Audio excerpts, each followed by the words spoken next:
Hey, good afternoon, Michael Wynn. It's Positive Mojo Monday. I'm the Chief Digital Officer at Digital Ops, a division of RB Oppenheim Associates. And I've absolutely just been busting at the seam, ready to come to work today on Monday. Over the weekend, I had this just moment of aha, and I was so excited to share it with you guys. I've just been marinating on it for a couple of days. I was actually watching a show on Netflix, and right in the middle of the show, it was just like, boom, it hit me. I was watching Sense8, which is a really amazing show. If you haven't checked it out on Netflix, I encourage you to check it out. But in the scene, it's this whole story about these people that share their feelings and emotions, but they're on different sides of the planet. And for whatever reason, I think I'm on like episode 8 or so of season 1. And in that moment, it was just like a light bulb hit. And I thought about what has to happen in order for innovation to really take place. And so I paused the show and I literally did a Google search, how to cultivate creativity. And I read this article, I think it was on Fast Company. It was like one of the first search results. And I mean, this article just, man, it hit me in the face. And so it had this link that was the definition of creativity. And it simply said the ability to transcend traditional ideas, rules, patterns, relationships to create new ideas, forms, methods, and implementations. And I thought about that and I was like, oh my gosh, the ability to transcend traditional ideas and rules. I freaking love that. Like that pushes my buttons and gives me so much energy. It's just, I'm drawn to it. But when people talk about creatives and creativity, I always feel like they're talking like, there's this stereotype of, like artsy fartsy or, oh, you're the creative type. But it's not. And in the article, it quotes a psychologist, Robert Sternberg, and he says that creativity is not mystical; it's habitual. And I thought, wow, that's really interesting. And so I started to think about and really kind of again was marinating on this idea of cultivating creativity. Like, what's the password to cultivate innovation?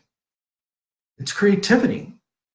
Well, how do we, as creatives, how do we put ourselves in that mindset? How do we create that? And Sternberg, as the article points out, says that it's actually creating a habit of creativity.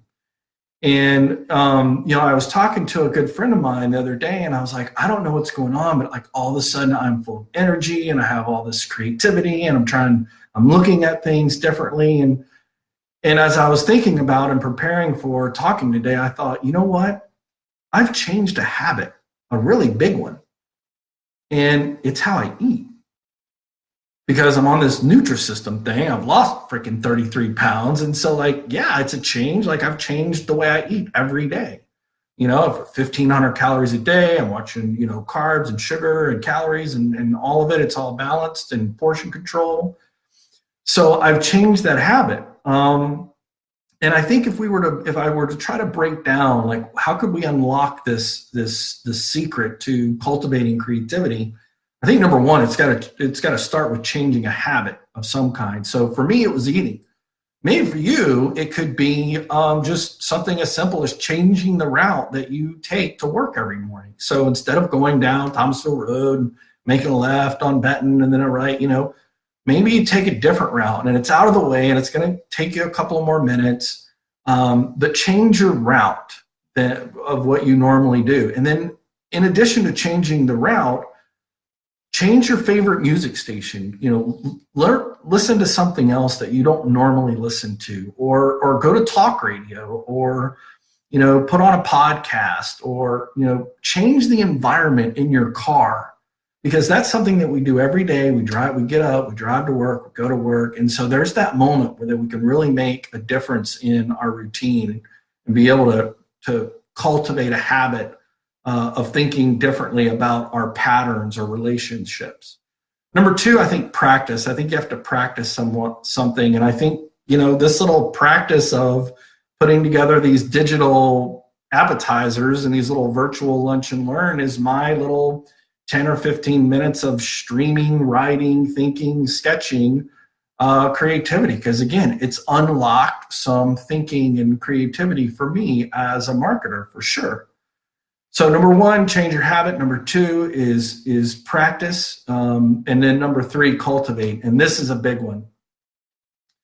I think if we change our habits and we look at something that really starts to break the molds that we're, routines that we're into, and then if we begin to practice, 15 minutes a day, whether we're stream writing or sketching, the third thing is to really cultivate creativity in your life. And I think that is best found in finding or forming a creative trust network. That's the biggest thing. I think as creatives, sometimes we suppress our creativity because sometimes our ideas, because we're going to challenge and we're going to transcend traditional ideas and rules, they are not going to be looked at favorable by the masses. But that's how innovation happens. So I think to cultivate, to find and to form that creative trust network is a huge part, because you can't do it by yourself. You really need a group of people that you can trust, that you can throw out your ideas, even if they're crazy, or even if they fly in the face of traditional wisdom. You have to have that. You have to have that creative trust network. So if you're watching this video today, if you're on Facebook or if you caught it on my LinkedIn page, and you really want to make some changes and create that practice of creativity, and you want to form a trust network, I hope you'll reach out to me. You can find me on my website, rboa.com. Again, that's rboa.com. And then just do our group, whatever. You can find me on Facebook or private message me or whatever. I am interested in forming and expanding my creative trust network. So I hope you'll reach out to me. So really, that's it today. I just wanted to share that. I think that we can bring about change and we can bring about innovation. I think it's going to be done through the creative change agents. And in order for us to use the password to access the cultivating of innovation, we're going to need to change our habits. We're going to have to practice creativity. We're going to have to cultivate our creative trust networks. And that's what I wanted to share with you guys. I hope you guys have a great Monday. Thanks for hanging out with me for a couple of minutes today. Again, my name is Michael Wynn, and I'm the Chief Digital Officer at Digital Ops, Division of RB Oppenheim Associates. Hope you have a great week, and I'll see you tomorrow.